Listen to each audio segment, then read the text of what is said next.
apparently it is hateful to put out a poll asking people if they believe boys should participate in girls' sports. Let's talk about it in our segment, Unbelievable.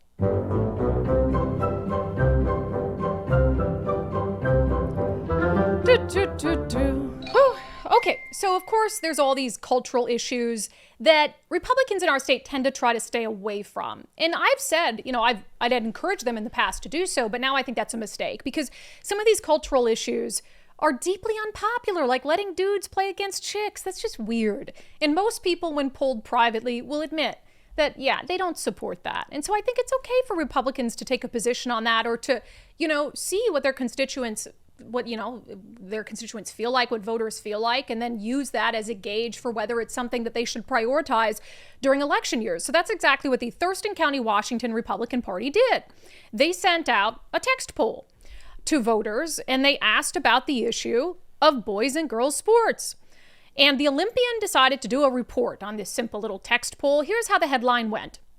Thurston County Republican Party poll about high school sports raises online concerns and ire.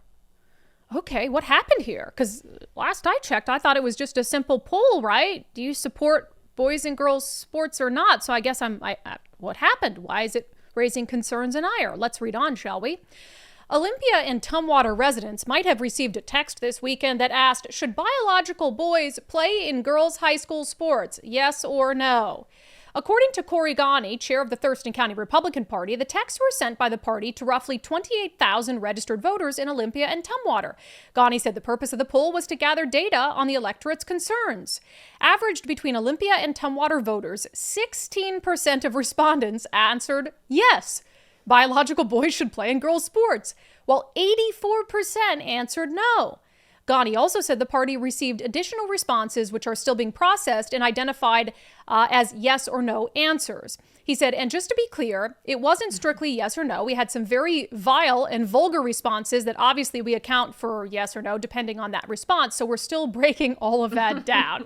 So people who didn't respond yes or no and might have said something, as he said, vile or vulgar, they're trying to ascertain whether that vile or vulgar statement, was somebody saying yes or no. Anyway, so it's a super straightforward thing.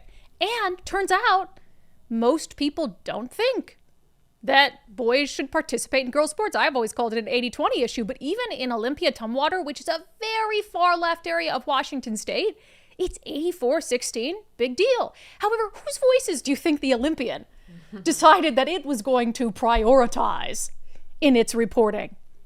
Oh, the angry far left fringe, of course. They said, however, social media users have expressed their concerns about the poll. One user who reacted to the text posted this comment on Reddit, quote, targeting a small handful of children like this is truly, utterly reprehensible. Another local responded to the text with, trans people exist. Mind your own business. It was all caps. Other social media users said they were concerned about how the county GOP was able to reach them or how the party decided who to text. But Ghani said they followed FCC guidelines in distributing the recent polls. I don't want people to be fearful that we got their private information, and I want them to be reassured that no, this is how door knockers for campaigns know where to go as well. So, you guys, they send out a poll via text. And look, polls are annoying. You could be annoyed with the poll. But 84% of people in one of the most progressive areas of the state said no, boys should not compete against girls in sports. And what does the Olympian do?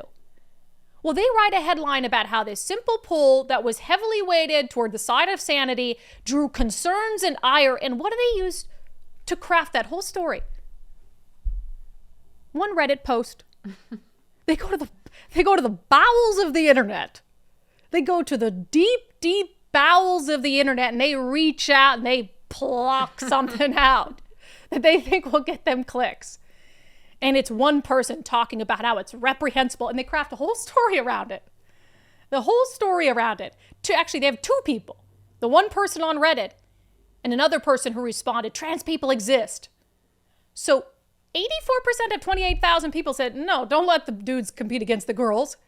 But the Olympian has to point out how hateful that is and pluck two comments out of obscurity to paint the Republican Party as like vile and hateful.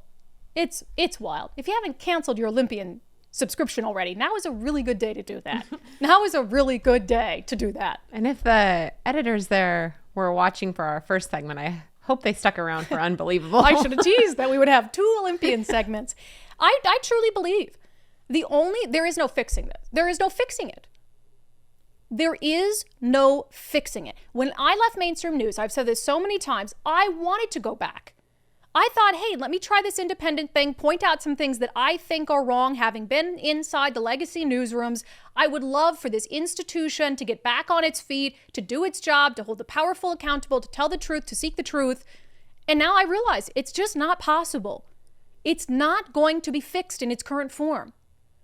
I mean, look at the depths of just how horrible their attempts at journalism are. And then they're the ones manipulating the electorate, so they have to go under. Bankruptcy is too good for them.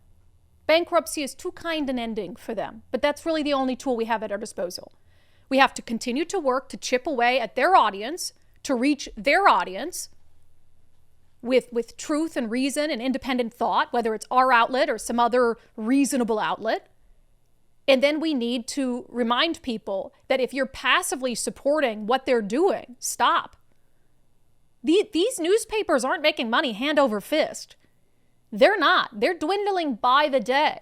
And it is not going to take much for them to go out of business. And I think them going out of business is actually the best result. It truly is.